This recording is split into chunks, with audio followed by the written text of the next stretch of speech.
Siapa? Erin. Rin. Ini punya siapa? Detik-detik polisi dari Satres Narkoba Polrestabes Palembang menggagalkan penyelundupan ganja seberat 30 kg di Terminal Alang-Alang Lebar Palembang.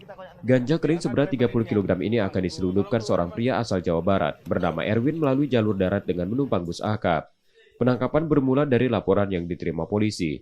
Ganja kering dibawa tersangka dari Sumatera Utara dan akan diselundupkan ke Jawa Barat. Dan ini merupakan hasil pengungkapan termasuk yang besar pada tahun ini. Dan ini kita tangkap satu pelaku dan hasil daripada penyidikan diperoleh dari pengiriman dari Medan. Kemudian akan diedarkan di daerah Purwakarta, Bandung. Dan hasil daripada penyidikan juga, yang bersangkutan telah melakukan beberapa kali pengedar, mengambil dan kemudian mengedarkan barang bukti ganja. Karena perbuatannya itu, tersangka terancam hukuman seumur hidup atau mati. Yudi Kiswanto, Kompas TV, Palembang, Sumatera Selatan.